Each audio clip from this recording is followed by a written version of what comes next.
Hello friends, बहुत बहुत स्वागत है आप सबों का आपके अपने यूट्यूब चैनल शिक्षा भी था उसमें। और मैं आयुष आप सबों के लिए प्रैक्टिस सेट नंबर 16 से लेकर प्रैक्टिस सेट नंबर 20 तक के सभी प्रश्नों को लेके आया हूं। और काफ़ी आपका जो है सो अच्छा होने वाला है यह वीडियो, तो लास्ट तक पूरा बने रहिएगा बिना स्किप किए। बहुत सारी एडिशनल नॉलेज भी है जो कि मैं बीच बीच में आप सबों के साथ शेयर करता रहता हूँ। तो वीडियो अगर अच्छा लगे तो लाइक कीजिएगा, चैनल पर अगर नए हैं तो चैनल को सब्सक्राइब करके बेल आइकन क्लिक कर लीजिएगा और ज़्यादा से ज़्यादा इस वीडियो को अपने दोस्तों में शेयर कीजिएगा। और इसके पीछे के वीडियोस को नहीं देखा है तो ऊपर आई बटन से भी आप लोग इस वीडियो को देख सकते हैं। अगर बात करें वीडियो के प्रश्नों के ऊपर तो प्रश्न काफ़ी आपके अच्छे क्वालिटी के हैं और जो भी प्रश्न आपको देखने को मिलेंगे आने वाले ग्रुप डी के एग्जाम में, CVT सेकंड का एग्जाम है या फिर आपकी अभी SSC GD का भी नोटिफिकेशन आउट हो चुका है तो वहाँ पर भी आपका ये प्रश्न काफ़ी इंपॉर्टेंट होने वाले हैं। साथ ही ये जो आपका वॉल्यूम सेकंड है प्लेटफॉर्म स्टैटिक GK वाला, इसको देखेंगे तो मेनली फोकस्ड किया गया है TCS के जो भी आपके प्रीवियस ईयर एग्जाम हुए हैं और TCS के द्वारा जो भी वो चाहे SSC के एग्जाम्स हो, रेलवे के एग्जाम हो या किसी भी, जैसे दिल्ली पुलिस का भी एग्जाम TCS ने कंडक्ट करवाया था, तो जो भी एग्जाम TCS के द्वारा कंडक्ट कराया गया सभी प्रश्नों का एक संग्रह बोल सकते हैं इस बुक को। तो आप लोग इसमें कंटिन्यू बने रहिएगा। तो देखते हैं आज का जो हमारा पहला प्रैक्टिस सेट है वो है प्रैक्टिस सेट नंबर 16 और देखेंगे पहले प्रश्न को। देखते हैं पहला प्रश्न है कि मोतीलाल नेहरू एवं 8 अन्य कांग्रेस नेताओं ने भारत के संविधान का प्रारूप किस वर्ष तैयार किया था। ठीक है, तो किसकी बात हो रही है, तो संविधान के प्रारूप को लेके तैयार किसके द्वारा किया गया था, तो मोतीलाल नेहरू और उनके 8 अन्य कांग्रेस साथियों के द्वारा। कब तैयार किया गया था, तो यह आपका तैयार किया गया था 1928 में। ठीक है, कब किया गया था, तो 1928 में जो है सो यह आपका भारतीय संविधान का प्रारूप तैयार किया गया था। तो ऑप्शन नंबर बी यहाँ पे सही है।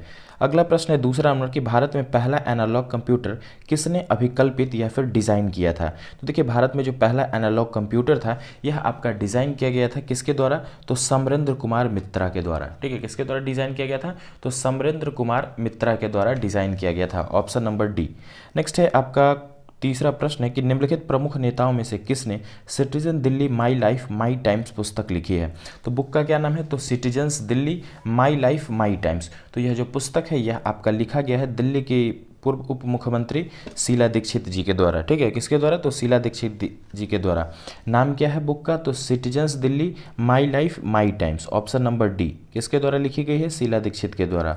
चौथा नंबर प्रश्न है कि कौन सा ग्रह सल्फ्यूरिक एसिड के घने सफ़ेद और पीले बादलों से बना है। तो देखिए इस तरह के जो भी प्रश्न हैं आपको साइंस के क्षेत्र से थोड़ा सा भी अगर लगे कि साइंस के क्षेत्र का प्रश्न है तो उसको ज़्यादा आप लोग ध्यान दीजिएगा क्योंकि ग्रुप डी में आपका साइंस काफ़ी ज़्यादा पूछा जाना है।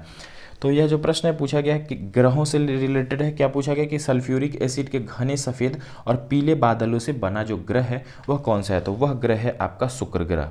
ठीक है, कौन सा ग्रह है, शुक्र ग्रह, जिसे आपका आम भाषा में पृथ्वी की जुड़वा बहन बोलते हैं या फिर भोर का तारा या फिर सांझ के तारा के उपनाम से हम लोग इसे जानते हैं। आगे है आपका पांचवा नंबर प्रश्न है कि निम्नलिखित में से किस स्मारक को भारतीय भू वैज्ञानिक सर्वेक्षण द्वारा राष्ट्रीय भू विरासत स्मारक के रूप में अधिसूचित नहीं किया गया है। तो कौन सा ऑप्शन से आपको देखना पड़ेगा, तो ऑप्शन नंबर बी। देखिए तमिलनाडु का जो विल्लुपुरम जिले का जिंजी दुर्ग है इसको आपका भू विरासत स्मारक के रूप में अधिसूचित नहीं किया गया। तो ऑप्शन नंबर बी यहाँ पे सही है। देख लेते हैं कौन कौन सा है आपका। तो एक है आपका नोमिरा ओडिशा के पीलो लाबा में लौह खनिज पट्टी। नेक्स्ट है आपका प्रायद्वीपीय नीस लालबाग कर्नाटक का। और एक है पुंगेरो नागालैंड के पास नागा हिल ऑफियोलाइट स्थल। छठा प्रश्न है कि किस वैज्ञानिक ने तत्वों की आवर्त सारणी को परमाणु द्रव्यमान के बढ़ते क्रम में व्यवस्थित किया था। तो देखिए थोड़ा सा कन्फ्यूज़न हो सकता है लेकिन प्रश्न को 1 से 2 बार पढ़ना है। देखिए जनरली यहाँ पे आप लोग हेनरी मोस्ले को आंसर कर लेंगे लेकिन पूछा जा रहा है परमाणु द्रव्यमान के हिसाब से। ठीक है, यही द्रव्यमान की जगह अगर शब्द को बदल के क्रमांक किया जाता तब आपका आंसर हेनरी मोस्ले हो जाता, लेकिन यहाँ पे पूछा गया है आवर्त सारणी को परमाणु द्रव्यमान के बढ़ते क्रम में व्यवस्थित किसके द्वारा किया गया था। तो यह आपका किया गया था दिमित्री मेंडलीफ के द्वारा। ठीक है, किसके द्वारा किया गया था, तो दिमित्री मेंडलीफ के द्वारा किया गया था। और खास करके देखेंगे तो आवर्त सारणी से आपके 2018 में जो ग्रुप डी का एग्जाम हुआ था तो हर सेट में आपको 2 से 3 प्रश्न देखने को मिले थे और जो प्रश्न थे काफ़ी आसान थे। देखिए आसान और कठिन जो होता है काफ़ी नॉर्मल सा शब्द है। जो चीज़ हमें आ जाती है वो आसान हो जाती है और जो चीज़ हमें अभी तक या फिर नहीं सीख पाते हैं वो थोड़ा सा कठिन लगता है। तो आवर्त सारणी के प्रश्न कठिन सबों को लगते हैं, लेकिन क्या है कि याद करने से जो भी प्रश्न पूछे गए थे ग्रुप डी में उस तरह के प्रश्न कभी भी याद करने से आपको याद नहीं होंगे। उनके लिए आपको क्या करना पड़ेगा कि पीरियोडिक टेबल का कोई भी यूट्यूब पे आप लोग वीडियो देख सकते हो, या फिर किसी भी तरीके से आप लोग उसको अच्छे तरीके से एक बार समझ जाइए। समझना ये है आपको कि जैसे देखेंगे आवर्त सारणी है तो उसमें जो भी ग्रुप्स हैं, जैसे हैलोजन ग्रुप्स हैं आपके, या फिर आपके इनर्ट गैसेस के ग्रुप हैं, उनको आपको एक बार देखना है, ठीक है। तो इसको याद करना से ज़्यादा बेटर होगा समझना। साथ में वैलेंसी वाले जो प्रश्न हैं उसको भी आप लोग देखिए, क्योंकि पीरियोडिक टेबल से प्रश्न 2018 में पूछे गए थे और इस बार भी यहाँ से प्रश्न जरूर से जरूर पूछे जाएंगे और ज़्यादा से ज़्यादा संख्या में भी पूछे जाएंगे। तो देखते हैं एक प्रश्न आगे, आवर्त सारणी का क्या है, परमाणु द्रव्यमान के आधार पर किसने व्यवस्थित किया, तो दिमित्री मेंडलीफ ने। और अभी जो हम लोग के सामने पीरियोडिक टेबल दिखता है कौन सा, hydrogen, helium, lithium, beryllium, boron वाला, तो वो आपका कौन किसके द्वारा बनाया गया था, तो हेनरी मोसले जी के द्वारा। और किस आधार पे, तो परमाणु संख्या के आधार पे। तो ऑप्शन नंबर बी यहाँ पे सही होगा, सॉरी ऑप्शन नंबर सी सही है, ठीक है। बी आपका किस हिसाब से, तो बी है आपका परमाणु संख्या के हिसाब से, और परमाणु द्रव्यमान के हिसाब से आपका कौन सा आंसर होगा, option number C, Dmitri Mendeleev के द्वारा तैयार किया गया था।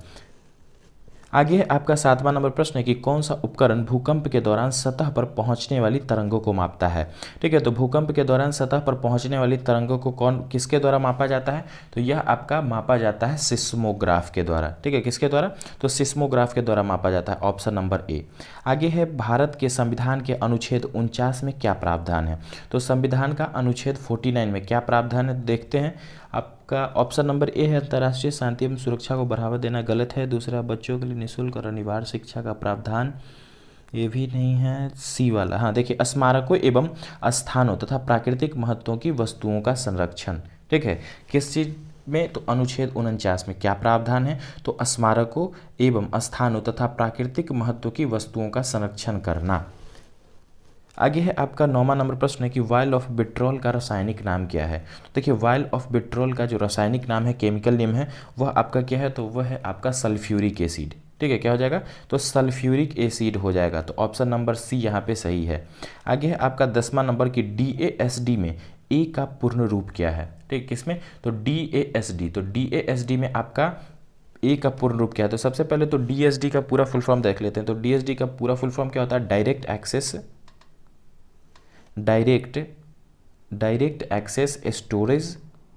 स्टोरेज डिवाइस, ठीक है। Direct access storage device computer का टर्म है एक, और इसमें हमें सिर्फ पूछा गया ए, तो ए से कौन सा वर्ड आपका रिलेट है, तो वो है आपका एक्सेस, ठीक है। पूरा फुल फॉर्म क्या है, तो direct access storage device, option number A यहाँ पे सही है।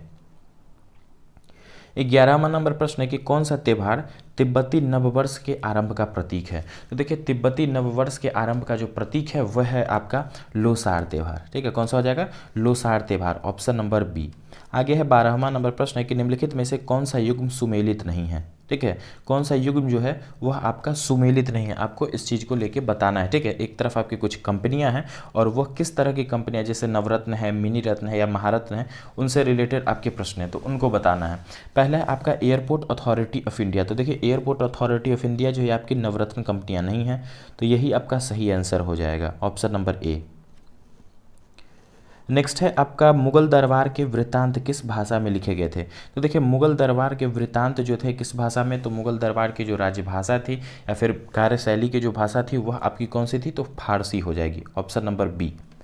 नेक्स्ट है 14वां नंबर प्रश्न कि राजीव गांधी खेल रत्न पुरस्कार की स्थापना कब की गई थी। तो देखिए, राजीव गांधी खेल रत्न पुरस्कार, कई बार मैंने वॉल्यूम फर्स्ट में इस तरह के प्रश्न आए थे और इसको लेके मैंने चर्चा भी किया था कि राजीव गांधी खेल रत्न पुरस्कार भारत के सर्वोच्च, देखेंगे तो सबसे टॉप का खेल पुरस्कार होता है, ठीक है। और इसकी शुरुआत की बात करेंगे तो 1991 से 92 में, ठीक है, 91-92 में इसकी शुरुआत की गई थी, ऑप्शन नंबर ए।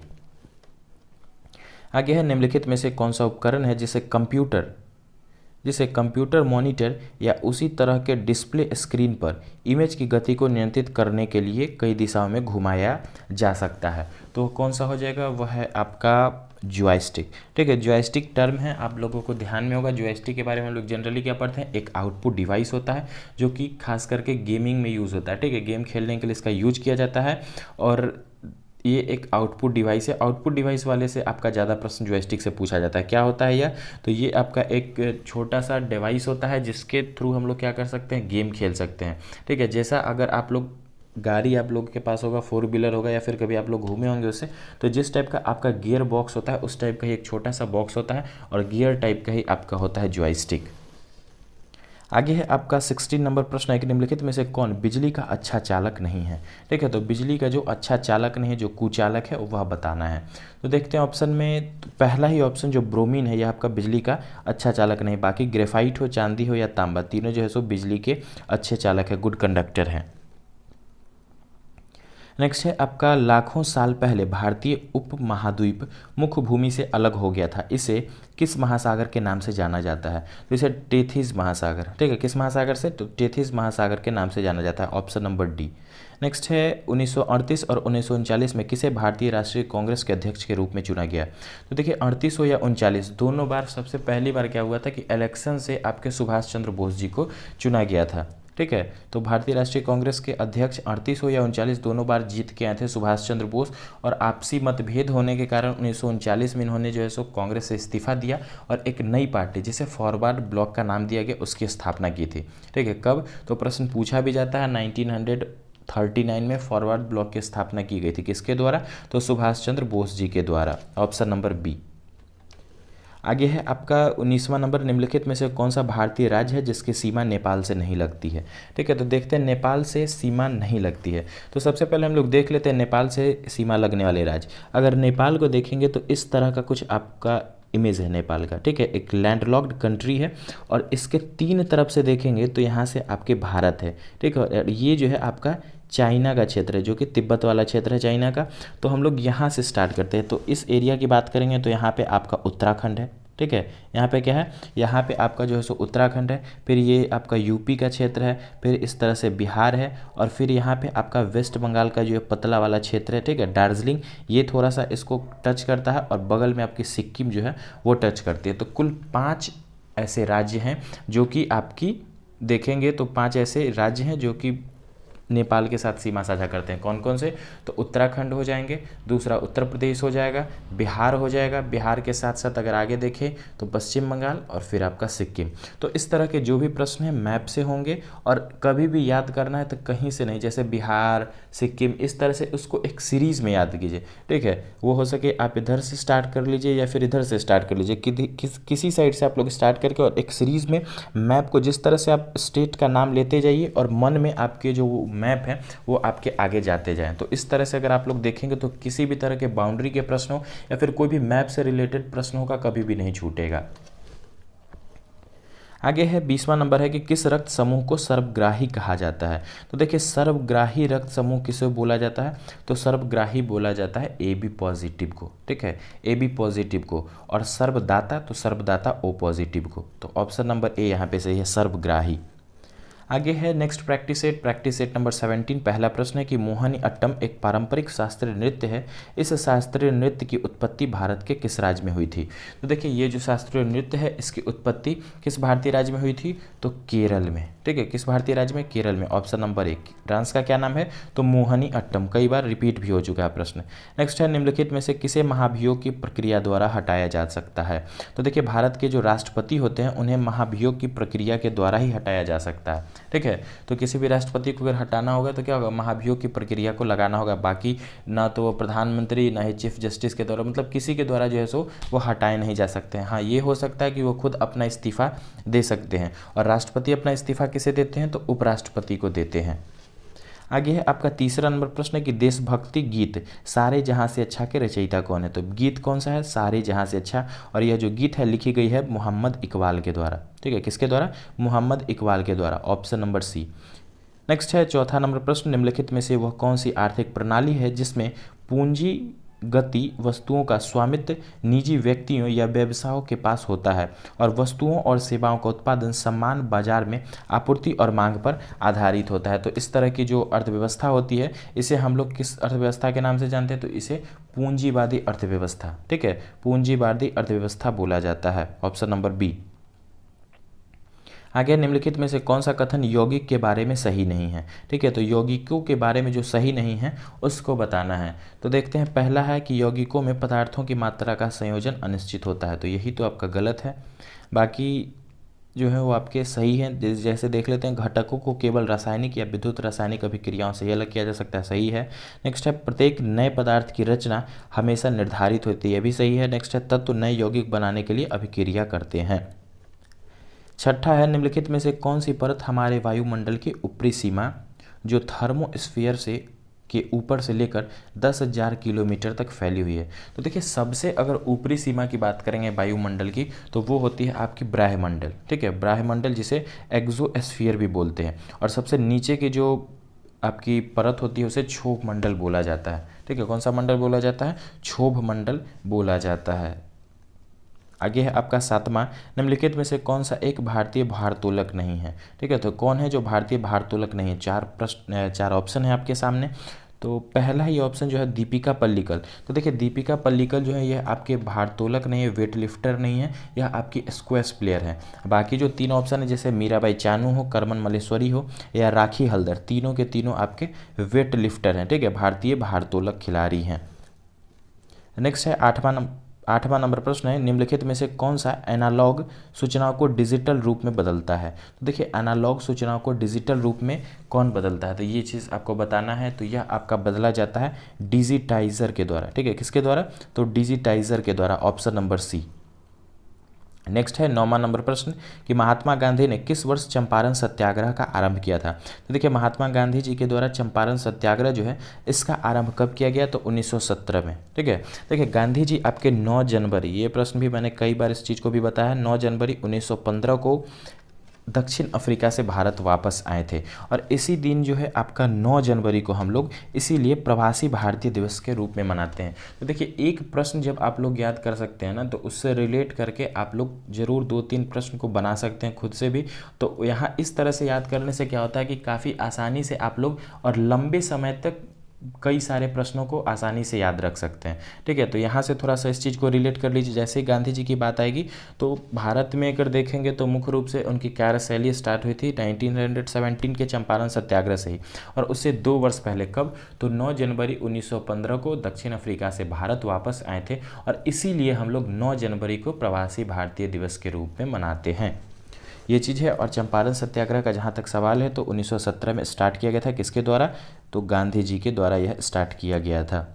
आगे है 10वां नंबर प्रश्न, निम्नलिखित में से कौन निवल राष्ट्रीय आय को बेहतर तरीके से परिभाषित करता है। ठीक है, तो निवल राष्ट्रीय आय का के बारे में बताना है। तो आपका देखिए, जीएनपी माइनस डिप्रेसिएशन। ठीक है, जीएनपी में से अगर मूल्यह्रास को हटाते हैं तो आपका निवल राष्ट्रीय आय आता है। ठीक है, इकोनॉमिक्स का टर्म है, ऑप्शन नंबर बी।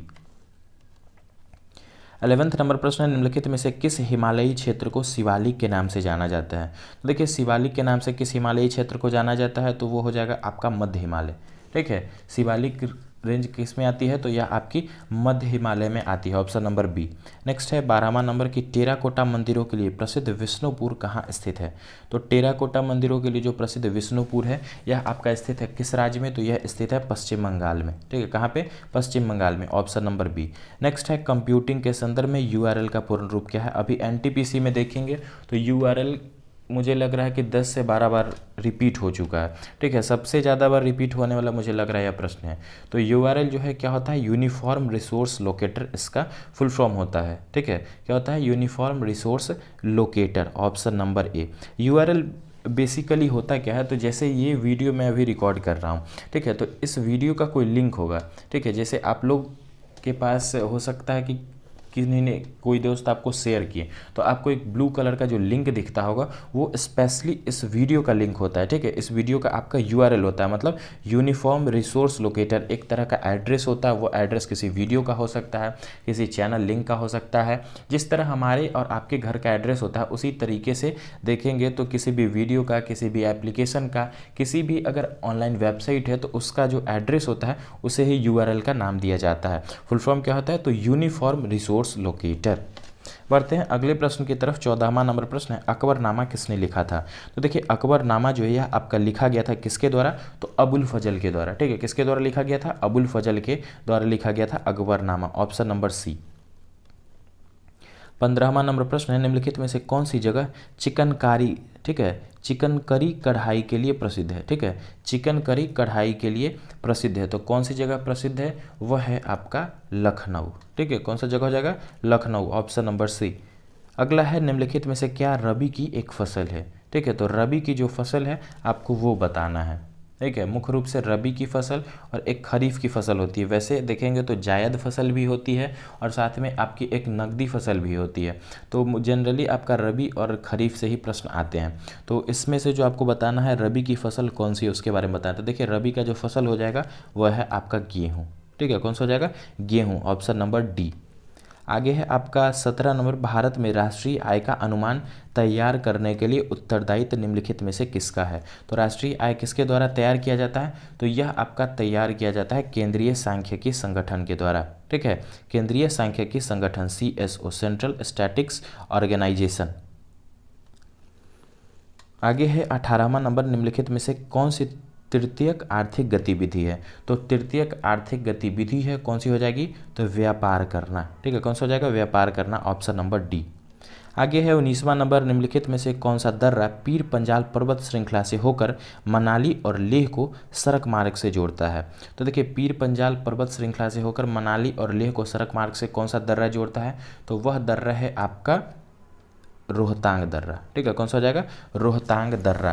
किसको जोड़ता है? तो ये आपका लेह और मनाली को जोड़ता है। नेक्स्ट है 20वां नंबर प्रश्न, निम्नलिखित में से किस इकाई का प्रयोग प्रकाश की तीव्रता मापने के लिए किया जाता है? ठीक है, तो प्रकाश की तीव्रता को मापने के लिए किस इकाई का उपयोग किया जाता है? तो कैंडला। ठीक है, किस इकाई का? तो कैंडेला का उपयोग किया जाता है प्रकाश की तीव्रता को मापने के लिए। तो नेक्स्ट है हमारा प्रैक्टिस सेट नंबर 17। ठीक है, प्रैक्टिस सेट नंबर 17। देखते हैं पहला प्रश्न है कि न्यूट्रॉन की खोज का श्रेय निम्नलिखित में से किसे दिया जाता है? तो देखिए न्यूट्रॉन का जो खोज किया गया था जेम्स चैडविक के द्वारा किया गया था। ठीक है, जेम्स चैडविक के द्वारा आपका न्यूट्रॉन का खोज किया गया था। साथ में देखेंगे अगर इलेक्ट्रॉन के बारे में, तो इलेक्ट्रॉन का खोज किया गया था आपका जे थॉमसन के द्वारा। ठीक है, किसके द्वारा? तो जे थॉमसन के द्वारा इलेक्ट्रॉन का खोज किया गया था। प्रोटॉन की बात करेंगे तो प्रोटॉन का खोज किया गया था आपका रदरफोर्ड के द्वारा। और प्रश्न में पूछा गया न्यूट्रॉन, तो न्यूट्रॉन आपका जेम्स चैडविक के द्वारा, ऑप्शन नंबर ए। दूसरा है कि थार रेगिस्तान, जिसे ग्रेट इंडियन डेजर्ट भी कहा जाता है, यह डैश की पहाड़ियों के पश्चिमी सीमांत की ओर स्थित है। ठीक है, तो कौन सी पहाड़ी के पश्चिमी सीमांत की ओर स्थित है? तो यह जो है सो काफ़ी आसान है, अरावली पर्वत श्रृंखला की पश्चिमी ओर। ठीक है, कहाँ पे? तो अरावली पर्वत श्रृंखला के पश्चिमी ओर वाले क्षेत्र में जो है सो आपका ग्रेट इंडियन डेजर्ट फैला है, जो कि देखेंगे तो बेसिकली आपका राजस्थान में और कुछ एरिया जो है सो आपका गुजरात वाले भी क्षेत्र में आपके रेगिस्तान थोड़े से हैं। दूसरा है अगला प्रश्न, निम्नलिखित में से नागरिकों को दिया जाने वाला सर्वोच्च भारतीय सम्मान भारत रत्न पाने वाले पहले गैर भारतीय कौन थे? तो काफ़ी आसान है, पहले गैर भारतीय हो जाएंगे आपके खान अब्दुल गफ़ार खान। ठीक है, Khan Abdul Ghaffar Khan, option number D यहाँ पे सही है। और सबसे पहले बात करेंगे तो सबसे पहले जो व्यक्ति थे वह थे आपके सर्वपल्ली राधाकृष्णन, चक्रवर्ती राजगोपालाचारी और CV रमन। ठीक है, कब दिया गया था? तो 1954 में, और 1954 में इसकी शुरुआत की गई थी। ठीक है, कब दिया गया था इन तीनों को? तो 1954 में सबसे पहली बार। और सबसे पहले विदेशी नागरिक कौन थे? तो खान अब्दुल गफ़ार खान। ऑप्शन एक प्रश्न इसी से रिलेटेड है, तो कमेंट बॉक्स में आप लोग उसका जवाब दीजिएगा कि सबसे पहले व्यक्ति कौन थे जिसे मरणोपरांत भारत रत्न से सम्मानित किया गया था। बढ़ते हैं अगले प्रश्न की तरफ। अगला प्रश्न, निम्नलिखित में से कौन सा स्वतंत्रता सेनानी काकोरी रेल लूट कांड में शामिल नहीं था? ठीक है, तो 4 ऑप्शन है, बताना है आपको कि काकोरी ट्रेन डकैती में कौन शामिल नहीं थे। तो चंद्रशेखर आज़ाद शामिल थे, राम प्रसाद बिस्मिल भी थे, अशफाक उल्ला खां भी थे। लेकिन भगत सिंह की बात करेंगे तो भगत सिंह जो थे काकोरी ट्रेन डकैती में शामिल नहीं थे। काकोरी ट्रेन डकैती के बारे में देखेंगे तो 1925 में जो है सो यह घटना आपकी घटित हुई थी। पूछा भी जाता है कि काकोरी रेल कांड या काकोरी रेल डकैती जो थी कब हुई थी? तो ये 1925 में हुआ था। और मुख्य रूप से यही 3 नाम हैं, चंद्रशेखर आज़ाद, राम प्रसाद बिस्मिल और अशफाक उल्ला खां का नाम आया था।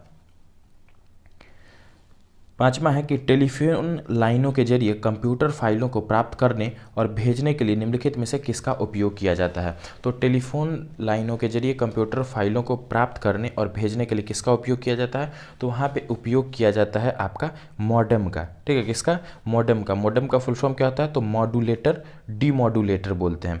एक टर्म है आपका MICR, इसका फुल फॉर्म होता है magnetic ink character recognization. Next है छठा नंबर प्रश्न है, निम्नलिखित में से कौन सा तत्व ब्रह्मांड में सर्वाधिक मात्रा में पाया जाता है। तो ब्रह्मांड की बात हो रही है। ठीक है, यहाँ पे भी थोड़ा सा होता है, जैसे ब्रह्मांड है या फिर आपसे पृथ्वी पे पूछा जाए तो ये एक दो शब्द हैं जिनको आपको थोड़ा सा ध्यान रखना पड़ता है, जिससे एक वर्ड के चेंज होने से आपका आंसर भी चेंज हो सकता है।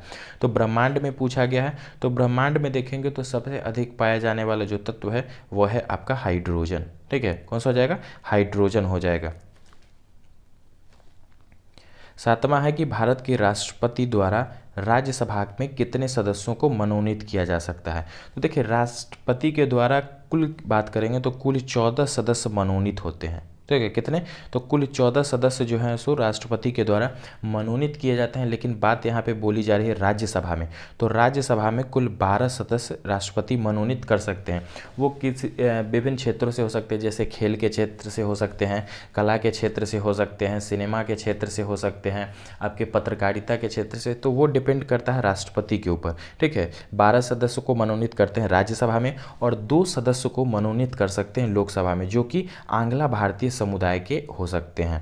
ठीक है, तो कुल बात करेंगे, अगर सिर्फ प्रश्न यहाँ इस तरह से पूछा जाए कि राष्ट्रपति कुल कितने सदस्यों को मनोनीत कर सकते हैं, तो 14, जिसमें 12 राज्यसभा में होते हैं और 2 जो होते हैं वह आपके लोकसभा में होते हैं।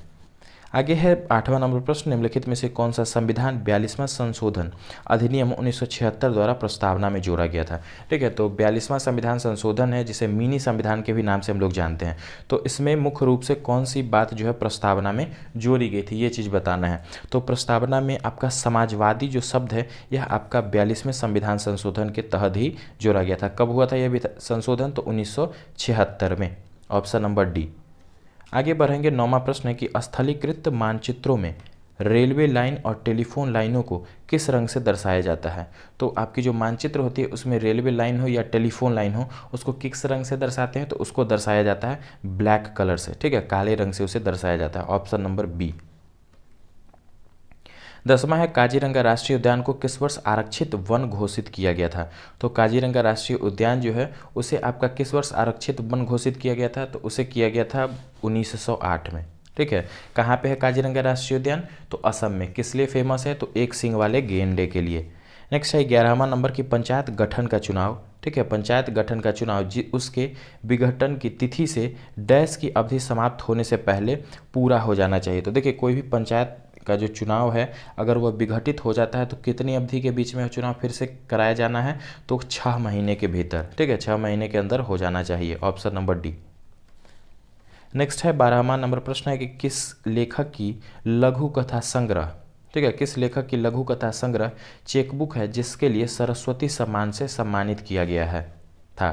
ठीक है, तो चेकबुक जो है किसकी संग्रह है जिसको सरस्वती सम्मान से सम्मानित भी किया गया था। तो यह जो है सो आपकी रचित है वासुदेव मोही के द्वारा। ठीक है, वासुदेव मोही के द्वारा, ऑप्शन नंबर ए। नेक्स्ट है 13वां नंबर, निम्नलिखित में से कौन सी हिमालय पर्वतमाला लेह के उत्तरी भाग से तिब्बती सीमा तक फैली हुई है और जिसमें दिगारला और खारदुंगला दर्रे शामिल हैं। ठीक है, जिसमें कौन सी? तो दिगारला और खारदुंगला दर्रे शामिल हैं। तो यह कौन सी हो जाएगी? यह है आपकी लद्दाख पर्वतमाला। ठीक है, ऑप्शन नंबर सी, लद्दाख पर्वतमाला। नेक्स्ट है 14वां नंबर प्रश्न है यूएनडीपी की मानव विकास रिपोर्ट। ठीक है, UNDP United Nation Development Programme. तो यही प्रश्न है, यूएनडीपी की मानव विकास रिपोर्ट निम्नलिखित में से किन 3 संकेतकों के संयोजन के माध्यम से विकास को मापती है। तो उसका जो विकास मापने का पैमाना है किस हिसाब से होता है? तो स्वास्थ्य, शिक्षा और जीवन स्तर पे। ठीक है, किस किस स्तर पे? तो स्वास्थ्य, शिक्षा और जीवन स्तर पे, ऑप्शन नंबर ए।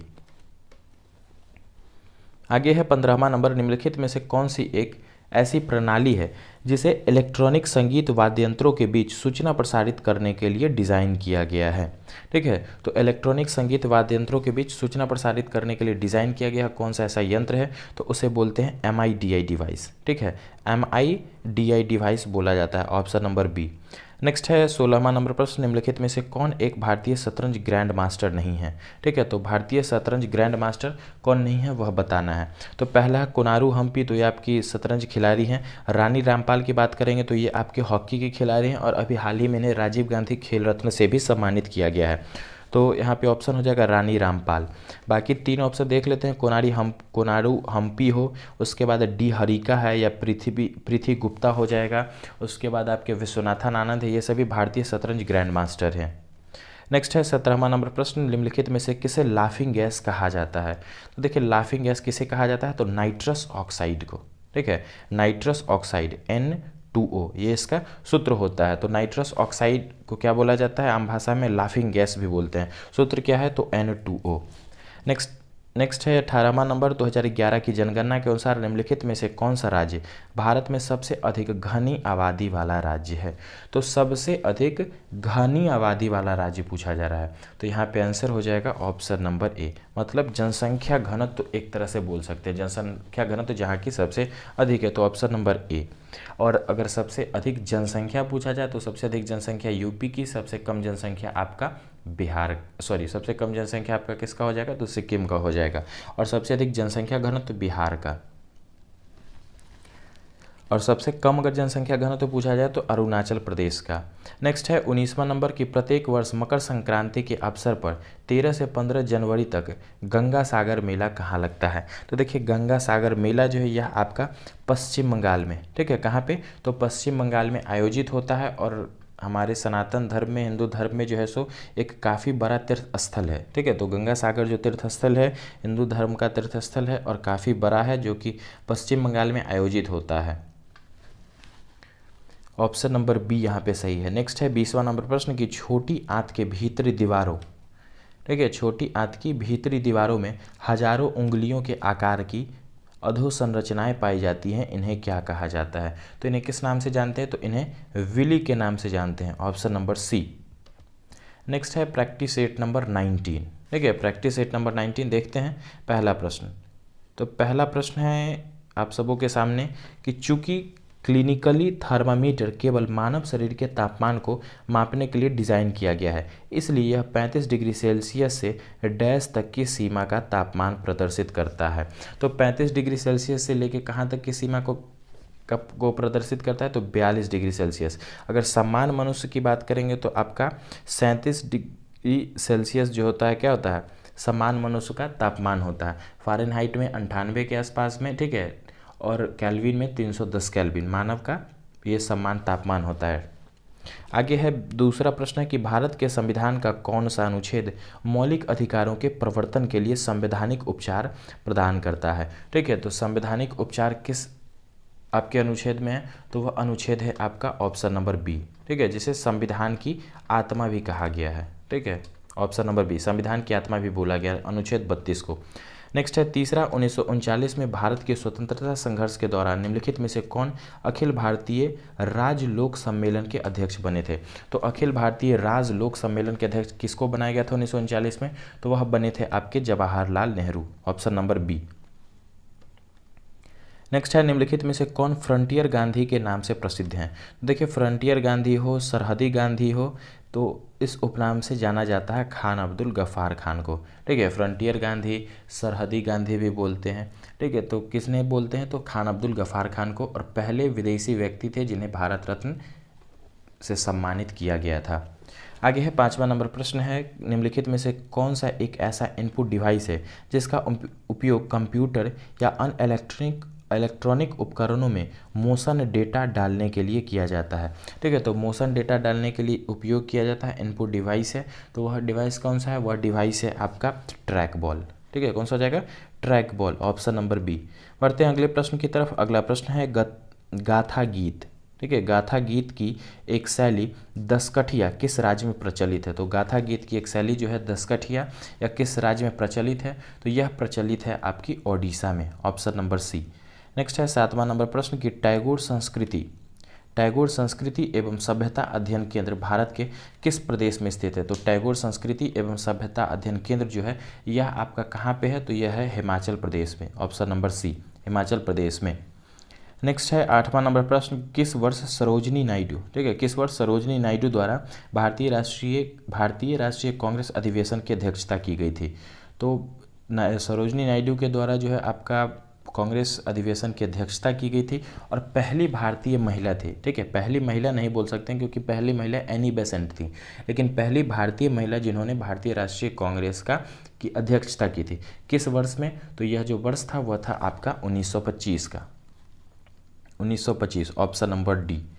आगे है आपका 9वां नंबर प्रश्न, निम्नलिखित में से वह कौन सा टीका है जिसे CSIR विज्ञान और प्रौद्योगिकी मंत्रालय द्वारा विकसित किया गया है, जिसके टीकाकरण से जौहे रोग से संक्रमित होने वाले भेड़, बकरी, गाय और भैंस को रोगमुक्त करके उनके दूध और मांस उत्पादन में वृद्धि की जा सकती है। तो वह कौन सा आपका टीका था, तो वह टीका था आपका JD वैक्सीन, ठीक है, कौन सा, तो JD वैक्सीन हो जाएगा यहाँ पे right answer, option number B. Next है 10वां नंबर प्रश्न, निम्नलिखित में से कौन सा भारत का पर्यावरणीय आंदोलन संघर्ष सीधे तौर पर पेड़ों की कटाई रोकने से संबंधित है। तो देखिए पेड़ों की कटाई रोकने से जो संबंधित आपका अभियान चलाया गया था वह था आपका चिपको आंदोलन, जो कि सुंदरलाल बहुगुणा के द्वारा चलाया गया था। साउथ में इसको अपीको आंदोलन के नाम से भी जाना जाता था, ठीक है। तो चिपको आंदोलन किसके द्वारा चलाया गया था, सुंदरलाल बहुगुणा के द्वारा। और मुख्य रूप से जो पर्यावरण संकट देश में या फिर आपके देखेंगे तो पूरे वर्ल्ड लेवल पे जो चल रहे हैं, या फिर उस समय भी इस चीज़ को लेके काफ़ी ज़्यादा जो है सो आपका अवेयरनेस था कि पेड़ों की कटाई पे खास करके उस समय रोक लगाया गया था और इस के तहत एक आंदोलन चलाया गया था चिपको आंदोलन, ठीक है। चिपको आंदोलन किसके द्वारा, तो सुंदरलाल बहुगुणा के द्वारा। एक और है यहाँ पे प्रश्न जैसे नर्मदा बचाओ आंदोलन, तो ये भी काफ़ी जो है सो आपका नर्मदा नदी के संरक्षण को लेके है, जो कि मेधा पाटकर के द्वारा चलाया गया एक आपका आंदोलन है। आगे 11वां नंबर प्रश्न है कि कौन सी परत पृथ्वी की सतह से शुरू होकर 8 से 14.5 किलोमीटर ऊपर तक विस्तृत होती है। वायुमंडल का यह हिस्सा सबसे घना होता है तथा इस क्षेत्र में लगभग सभी मौसमी घटनाएं होती हैं। तो यह जो मंडल है वह है आपका क्षोभ मंडल, ठीक है, सबसे नीचे का मंडल होता है कौन सा, क्षोभ मंडल। तो ऑप्शन नंबर सी यहाँ पे सही होगा। नेक्स्ट है 12वां नंबर, निम्नलिखित में से कौन सा कथन सही है। तो जो सही कथन है आपको वो बताना है। तो देखते हैं, पहला कथन है कि राष्ट्रपति अपना त्यागपत्र उपराष्ट्रपति को सौंपते। अभी भी ऊपर मैंने इस चीज़ को डिस्कस किया है, तो ये तो सही है। बाकी देख लेते हैं, राष्ट्रपति अपना त्यागपत्र भारत के मुख्य न्यायाधीश को नहीं होगा, गलत वाले को छोड़ते हैं, सही वाला तो हमें मिल ही गया कि राष्ट्रपति अपना त्यागपत्र किसे देते हैं, तो उपराष्ट्रपति को देते हैं। नेक्स्ट है 13वां नंबर, निम्नलिखित में से कौन सी एक ऐसी मेमोरी है जो रैम के समान है, जिसका उपयोग कंप्यूटर द्वारा रैम और CPU के बीच डेटा को स्थानांतरित करने के लिए किया जाता है, ठीक है। तो कौन सा ऐसा उपकरण है, तो वह है आपका कैश, ठीक है, कैश मेमोरी भी इसको बोलते हैं, ऑप्शन नंबर सी। आगे है 14वां नंबर की साल, सागौन, नीम और शीशम, कौन कौन से वृक्ष हैं, तो साल हैं, सागौन है, नीम है और शीशम है, ठीक है। फर्नीचर, परिवहन और निर्माण सामग्री बनाने के लिए उपयोगी होते हैं। तो ये जो हैं आपके साल, सागौन, नीम और शीशम जैसी सख्त लकड़ियाँ वाले वृक्ष किस प्रकार के वन में पाए जाते हैं। तो देखिए ये जो पाए जाते हैं यह आपके पाए जाते हैं उष्णकटिबंधीय पर्णपाती वन में, ठीक है। कहाँ पाए जाते हैं, तो उष्णकटिबंधीय पर्णपाती वन में पाए जाते हैं, ठीक है, रेन फॉरेस्ट में, ऑप्शन नंबर बी। आगे है आपका 15वां नंबर प्रश्न है, कंप्यूटिंग के संदर्भ में 1 बाइट कितने बिट्स के बराबर होता है। तो देखिए 1 बाइट जो होता है वह आपका बराबर होता है 8 बिट्स के, ठीक है। 1 बाइट जो होता है वह आपका 8 बिट्स के बराबर होता है। तो ऑप्शन नंबर बी यहाँ पे सही होगा। नेक्स्ट है 16वां नंबर प्रश्न कि संविधान के 91वें संशोधन अधिनियम 2003 के अनुसार किसी राज्य के मंत्रिपरिषद में मुख्यमंत्री सहित मंत्रियों की कुल संख्या उस राज्य की विधानसभा के सदस्यों की कुल संख्या के डैश से अधिक नहीं होनी चाहिए। तो 15% से अधिक नहीं होनी चाहिए। देखिए ये क्या था संशोधन आपका, जैसे एज्यूम करते हैं कि कोई आपका राज्य है, उसमें विधानसभा सदस्यों की कुल संख्या 100 है, ठीक है, तो उसमें मुख्यमंत्री को लेके कुल जो मंत्री हो सकते हैं वह सिर्फ 15 हो सकते हैं। 15 से कम हो सकते हैं लेकिन 15 से ज़्यादा नहीं हो सकते हैं। तो ये जो आपका रूल है यह सभी राज्यों के साथ लागू होता है, ठीक है। तो कुल जो सदस्य संख्या का कितना, तो कुल सदस्य संख्या का 15% हो सकते हैं। कौन, तो मुख्यमंत्री सहित सभी मंत्री। आगे है 17वां नंबर है कि भारत में मौद्रिक नीति कौन बनाता है। तो देखिए भारत में जो मौद्रिक नीति होता है यह आपका भारतीय रिजर्व बैंक के द्वारा, आरबीआई के द्वारा बनाया जाता है। कब इसका स्थापना हुआ था, तो 1935 में इसका स्थापना हुआ था और 1949 में इसका राष्ट्रीयकरण किया गया था। किसका, तो आरबीआई का। और वर्तमान में आरबीआई के अभी गवर्नर कौन है, तो शक्तिकांत दास। आगे है 18वां नंबर की महात्मा गांधी द्वारा दीन बंधु की उपाधि किसको दी गई थी। तो देखिए दीन बंधु की जो उपाधि थी यह आपका दिया गया था सीएफ एंड्रयूज़ को, ठीक है। किसको दिया गया था, तो सीएफ एंड्रयूज़ को दिया गया था दीन बंधु की उपाधि। और बंग बंधु की बात करेंगे तो बंग बंधु आपका किनको बोला गया था, खान अब्दुल गफ्फार खान को नहीं, शेख मुजीबुर रहमान को, ठीक है। किन्हें बोला गया था बंग बंधु, तो शेख मुजीबुर रहमान को, जो कि बांग्लादेश के पहले राष्ट्रपति थे। काफ़ी योगदान रहा था बांग्लादेश को आज़ाद करवाने में उनका। 19वां है निम्नलिखित में से कौन हृदय से गुर्दों तक रक्त पहुंचाता है। तो हृदय से गुर्दों तक रक्त को जो ले जाता है वह है आपकी वृक्क धमनी, ठीक है। कौन हो जाएगी, वृक्क धमनी, ऑप्शन नंबर डी। आगे है 20वां नंबर प्रश्न कि रॉबर्ट के खेतों की मिट्टी रेतीली है, उसके खेत के लिए आदर्श फसल कौन सी होगी। तो एक आपका देख सकते हैं, तो जीके का भी क्वेश्चन है, रीजनिंग से भी रिलेट कर सकते हैं। तो किसी भी खेत की अगर मिट्टी जो रेतीली होगी तो वहाँ पे किस प्रकार के फसल जो है सो काफ़ी अच्छे तरीके से हो सकते हैं। तो वहाँ पे मक्का की जो फसल होगी काफ़ी अच्छी होगी, तो ऑप्शन नंबर बी। वैसे अगर रेतीले जगह में देखेंगे तो रेतीले जगह में आपकी जायद की फसल भी काफ़ी अच्छी होती है, जिसमें आपके तरबूज आते हैं जायद फसल में, आपकी ककड़ी होती है, खीरे होते हैं। तो ये सभी फसल भी आपके काफ़ी ज़्यादा जो है सो उस तरह के मिट्टी में, ठीक है, रेतीले मिट्टी में होती है। आगे है इस वीडियो का आपका लास्ट प्रैक्टिस सेट है, प्रैक्टिस सेट नंबर 20। और पहला प्रश्न है, तो पहला प्रश्न है भारतीय संविधान का कौन सा अनुच्छेद किसी भारतीय नागरिक के खिलाफ भेदभाव के प्रावधान से संबंधित है, ठीक है। तो भेदभाव के प्रावधान से संबंधित है, कौन सा हो जाएगा, तो अनुच्छेद 15, ठीक है। कौन सा, अनुच्छेद 15, ऑप्शन नंबर डी। दूसरा है कि रजत रेशा क्रांति किससे संबंधित है। तो रजत रेशा क्रांति जो है किससे संबंधित है, तो यह संबंधित है आपकी कपास से, ठीक है। किसे, कपास से, ऑप्शन नंबर डी। नेक्स्ट है कि भारतीय मानक समय की गणना किस मीनार घड़ी से की जाती है। तो भारतीय मानक समय की जो गणना है किस मीनार घड़ी से की जाती है, तो यह किया जाता है मिर्ज़ापुर की, ठीक है, मिर्ज़ापुर की मीनार घड़ी। और आपका जो मिर्ज़ापुर या फिर इलाहाबाद के पास में ही, मिर्ज़ापुर के पास में आपका पड़ता है नैनी, वहीं से जो है सो आपकी जो टाइमलाइन है उसी को भारत का जो है सो मुख्य टाइमलाइन माना जाता है। नेक्स्ट है चौथा नंबर प्रश्न है निम्नलिखित में से कौन इंग्लिश चैनल को तैरकर पार करने वाली प्रथम भारतीय महिला बनी थी। तो इंग्लिश चैनल को तैरकर पार करने वाली प्रथम भारतीय महिला जो थी वह है कुमारी आरती साहा, ठीक है। कौन हो जाएंगी, कुमारी आरती साहा, तो ऑप्शन नंबर ए। आगे है 2007 ईस्वी में यूटीआई बैंक का नाम बदलकर डैश किया गया था। तो यूटीआई बैंक जो था उसे 2007 में नाम बदला गया था और क्या नाम किया गया था, तो एक्सिस बैंक, ठीक है। कौन सा, एक्सिस बैंक। आगे है छठा नंबर प्रश्न है कि किस पार्टी की सरकार ने, ठीक है, किस पार्टी की सरकार ने 1978 ईस्वी में द्वितीय पिछड़ा वर्ग आयोग की स्थापना की घोषणा की है। तो द्वितीय पिछड़ा वर्ग आयोग की जो घोषणा किसके द्वारा किया गया था, तो जनता पार्टी के द्वारा, ऑप्शन नंबर सी। नेक्स्ट है 7वां नंबर कि बिकमिंग के लेखक कौन है। तो बिकमिंग जो बुक है उसके लेखक कौन है, तो उसके लेखक हैं आपके मिशेल ओबामा, ठीक है। मिशेल ओबामा के द्वारा जो है सो रचित यह पुस्तक है। नेक्स्ट है 8वां नंबर प्रश्न है कि नीली नीलकंठ या इंडियन रोलर कितने भारतीय राज्यों के राजकीय पक्षी हैं, ठीक है। तो आपका जो नीलकंठ पक्षी है वह पूछा जा रहा है कि कितने भारतीय राज्य हैं जिनका यह राजकीय पक्षी है। तो कुल 3 भारतीय राज्य की यह राजकीय पक्षी है। कौन कौन से 3 राज्य हैं, तो वह हैं आपके कर्नाटक, ठीक है, कर्नाटक हैं, ओडिशा और तेलंगाना, ठीक है, और तेलंगाना। तो 3 ऐसे राज्य हैं जिनके राजकीय पक्षी कौन है, तो वो है नीलकंठ। ठीक है, नीली नीलकंठ या फिर इंग्लिश में इंडियन रॉलर भी बोला जाता है। तो 3 राज्य हैं कौन कौन से, तो कर्नाटक, ओडिशा और तेलंगाना। नेक्स्ट है 9वां नंबर प्रश्न कि श्वास नली के ऊपरी हिस्से में बाल जैसी छोटी संरचनाएं होती हैं जिन्हें डैश कहा जाता है।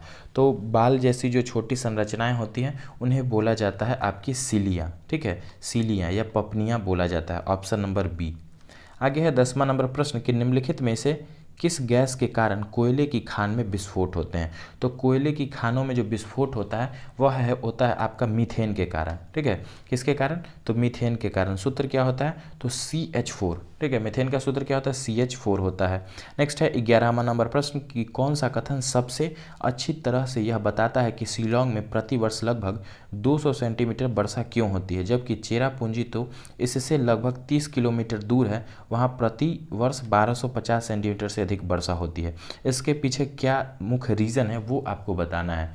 तो देखते हैं तीसरा ऑप्शन को अगर देखेंगे तो यह है कि चेरापूंजी खासी पहाड़ियों की हवा बहने की दिशा की ओर स्थित है और मानसून की बंगाल की खाड़ी से वर्षा प्राप्त करता है, जबकि शिलोंग खासी पहाड़ी के किनारे पर स्थित है जो वर्षा आच्छादन क्षेत्र उत्पन्न करता है। तो यही जो है सो आपका मुख्य रीज़न है। और देखेंगे अगर तो जो आपका चेरापूंजी हो या फिर आपका ये जो चेरापूंजी वाला जो क्षेत्र है और मासी नाम वाला जो क्षेत्र है वो आपकी काफ़ी ज़्यादा पहाड़ियों में है और 3 पहाड़ियों से देखेंगे तो मुख्य रूप से घिरी हुई है, जैसे आपकी जयंतिया हो या फिर आपका एक है गारो है, खासी है। तो वहाँ क्या होती है कि बादल आके फंसते हैं उस पहाड़ियों में, ऐसा एक लॉजिक बोला जाता है और इसी वजह से वहाँ पे काफ़ी ज़्यादा वर्षा होती है वर्ल्ड में। ठीक है, वर्ल्ड लेवल पे वहाँ पे काफ़ी ज़्यादा बारिश होती है। आगे 12वां नंबर प्रश्न है कि भावई किस राज्य का लोक नृत्य है। तो भावई के बारे में देखेंगे तो यह जो लोक नृत्य है यह आपका किस राज्य का है, तो राजस्थान का। ठीक है, सुईसीनी भी एक राजस्थान का लोक नृत्य है, काफ़ी पूछा जाता है। ठीक है, तो भावई जो है यह भी आपका किस राज्य का है, तो राजस्थान का ही है। आगे है भारत में नीली क्रांति के जनक के रूप में किसे जाना जाता है। तो देखिए नीली क्रांति के जनक देखेंगे तो नीली क्रांति का जनक बोला जाता है हीरालाल चौधरी को। ठीक है, किन्हें बोला जाता है, हीरालाल चौधरी को। और साथ में और वर्गीज कुरियन के बारे में देखेंगे तो इनको किस क्रांति का, तो सफ़ेद क्रांति या फिर जो आपकी दुग्ध क्रांति है उसका जनक बोला जाता है। MS स्वामीनाथन के बारे में देखेंगे तो हरित क्रांति का जनक भारत में और डॉक्टर नॉर्मन बोरलॉग को हरित क्रांति का जनक पूरे विश्व में बताया जाता है। आगे हैं 14वां नंबर प्रश्न कि द्विवेंदु बरुआ। ठीक है, द्विवेंदु बरुआ निम्न में से किस खेल से जुड़े हैं। तो द्विवेंदु बरुआ जो है या आपके किस खेल से जुड़े हुए हैं, तो शतरंज से, ऑप्शन नंबर ए। नेक्स्ट है 15वां नंबर प्रश्न कि निम्नलिखित में से कौन नाभिकीय शक्ति केंद्र नली है। ठीक है, तो कौन सी नाभिकीय शक्ति केंद्र नली है, तो नाभिकीय शक्ति केंद्र नली है तो वह कौन सी है, वह हो जाएगी आपकी रामगुंडम। ठीक है, कौन सी, रामगुंडम। आगे है भारत छोड़ो आंदोलन कब शुरू किया गया था। तो देखिए भारत छोड़ो आंदोलन जो है क्वाइट इंडिया मूवमेंट 1942 में। ठीक है, कब, तो अगस्त 1942 में यह आपका स्टार्ट किया गया था, ऑप्शन नंबर बी। आगे है आपका 17वां नंबर प्रश्न कि राष्ट्रकूट वंश द्वारा निम्न में से किस मंदिर का निर्माण कराया गया। तो राष्ट्रकूट वंश जो है उसके द्वारा किस मंदिर का निर्माण करवाया गया है, तो कैलाश मंदिर का, ऑप्शन नंबर ए। कैलाश मंदिर का निर्माण किसके द्वारा करवाया गया, तो राष्ट्रकूटा डायनेस्टी के द्वारा। आगे है 18वां नंबर प्रश्न कि सरस्वती सम्मान पुरस्कार किस क्षेत्र में दिया जाता है। तो सरस्वती सम्मान पुरस्कार जो है ये आपका किस क्षेत्र में दिया जाता है, तो साहित्य के क्षेत्र में। ठीक है, साहित्य के क्षेत्र में दिया जाने वाला यह पुरस्कार है। नेक्स्ट है 19वां नंबर प्रश्न कि उस भारतीय महिला धावक का नाम बताएं जिसने नेपल्स इटली में आयोजित 30वें ग्रीष्म विश्वविद्यालय खेलों में 100 मीटर की दौड़ में स्वर्ण पदक जीता है। तो कौन हो जाएंगे, तो वह हो जाएंगे आपके दूती चंद। ठीक है, कौन हो जाएंगे, दूती चंद, ऑप्शन नंबर ए। नेक्स्ट है इस वीडियो के साथ साथ इस प्रैक्टिस सेट का लास्ट प्रश्न पूछा गया कि डैश मॉस की तरह प्राचीन पौधों का अध्ययन है जो नम तथा आर्द्र वातावरण में पनपते हैं। तो वह कौन सी हो जाएगी, तो वह हो जाएगी ब्रायोलॉजी। ठीक है, उस अध्ययन को क्या बोलते हैं, तो ब्रायोलॉजी बोला जाता है, ऑप्शन नंबर बी। तो दोस्तों इस तरह से आज का भी वीडियो कंप्लीट होता है। आशा करते हैं सभी दोस्तों को पसंद आया होगा। ज़्यादा से ज़्यादा शेयर करें वीडियो को, सभी दोस्तों तक पहुँचाएँ, अपने इस परिवार को बड़ा करने में सभी लोग अपना योगदान दें।